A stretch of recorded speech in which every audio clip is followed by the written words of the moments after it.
салому дуруд ба мухлисони барселонаи бузург. имрӯз муҳимтарин хабарҳоро дар бораи барса бароятон шаҳр медиҳем. люк де йонг баъди рафтани куман дигар барои барса лозим нест. ливерпул тайёр аст ки сари музокирот оиди трансфери усман дембеле нишинад. лионел месси барои рафтанаш аз барселона жерар пикеро гунаҳгор кардааст. омадани хави ба барса кашол ёфта истодааст. серхио агуэро бо сабаби мушкилиҳои дилаш метавонад ки карерашро хотима бахшад. ҳама ин хабарҳо дар барномаи имрӯз. аммо пеш аз сар кардан мехоҳам хотиррасон кунам ки сарпарасти видеои мо ширкати 1x мебошад. дар он ҷо вақт коэффициентҳои баланд пешниҳод мекунанд. ҳамчунин нафарони навро бо промокоди барсатиҷи дар аввалин пардохт то ҳаҷми $100 бонус интизор аст. ссылкаи бозӣ дар комментарияи ин видео. люк де йонг баъди рафтани сармураббичааш дигар барои барселона лозим нест. бошгоҳ ба ӯ хабар додааст ки ба ғайр аз куман ҳеҷ кас намехост ки ӯро дар барселона бинад. стараввал онҳо мехостанд жоао феликсро ба барса биёранд, вале бо сабаби аз даста рафтани антуан гризман барселона сухани куманро дар замин намонда ба хотири ӯ люк де йонгро оварданд. на иҷрокунандаи вазифаи сармураббии сержи бархуан ва на хави ба ӯ ниёз надоранд ва эҳтимолан зимистон ӯ барселонаро тарк карда ба севилия бармегардад.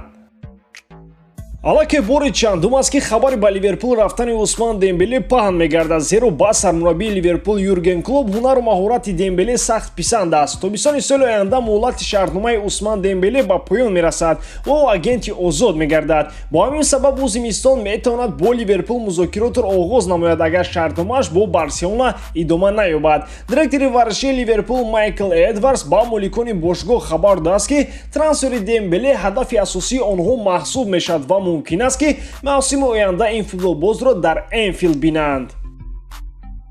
мувофиқи хабарҳо музокироти барселона бо алсад оид ба омадани хави ба бошгоҳ то ҳол ба анҷом нарасидаанд. расман сармураббии барселона шудани ӯро рӯзи ҷумъа ё шанбе эълон менамоянд, аммо дар бозӣ бо селта дастаро идора карданаш аз ҷониби алсад иҷоза дода нашудааст. рӯзи чоршанбе алсад бозии навбатии худро дар чемпионати қатар гузаронда дастаи хави бо рақиби худ мусовӣ намуд. дар ин бозӣ онҳо аз хави хостанд ки дастаро идора кунанд ва ба барселона барвақттар аз рӯзи ҷумъа хави омада наметавонад ва рӯзи шанбе дар бозӣ бо селта бархуан вазифаашро дар бошгоҳ давом медиҳад.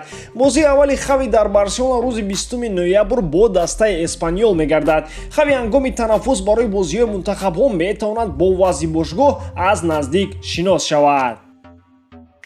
луис маскаро, рӯзноманигоре ки аз лионел месси дар шаҳри париж интервюи калон гирифта буд, дар бораи барселонаро тарк кардани месси чунин гуфт: мессиро баъзе аз ҳамдастояш дар барселона сахт ранҷонданд ва ӯ фикр мекунад ки онҳо ба қадри кофӣ ӯро дастгирӣ накарданд. месси медонад ки маз жерар пике ба жоан лапорта гуфтааст ки мондани месси дар барселона на он қадар аҳамияти калон дорад ва агар ӯ дастаро тарк намояд ҳеҷ чиз дар барса иваз намешавад. ин суханҳо лапортаро водор сохтанд ки ба рафтани месси тан диҳад. то куҷо ин гуфтаҳои рӯзноманигор ҳақиқат дорад ҳоло маълум нест, зеро худи месси дар мусоҳибааш ин суханонро нагуфтааст.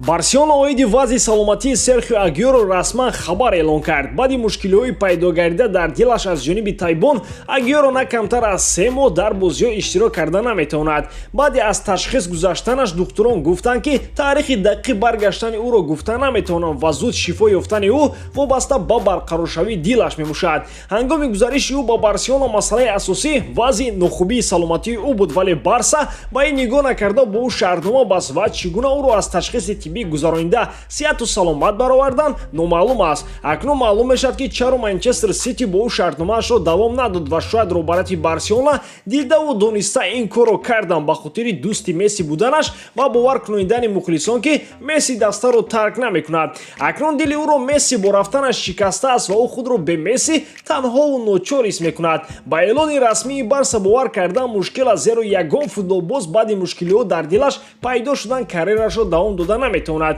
икер касилас, кристиан эриксон ва дигарон ин гуфтаҳоро тасдиқ карда метавонанд. шумо дар ин бора чӣ фикр доред дӯстон? ҳатман фикрҳои худро дар комментария нависед. ҳамчунин нафароне ки мехоҳанд аз хабарҳои дастаи каталонӣ ақиб намонанд, метавонанд ба телеграм канали мо обуна шаванд. дар он ҷо ҳар рӯз на кам аз 30 хабар партофта мешавад бо забони тоҷикӣ ва шумо метавонед ин хабарҳоро бо дигар мухлисони барса муҳокима намоед. ссилкаи телеграм канал дар описанияи ин видео. бо шумо буд мисли ҳар вақта Муҳаммад Гаиров. хай дар паноҳи Аллоҳ.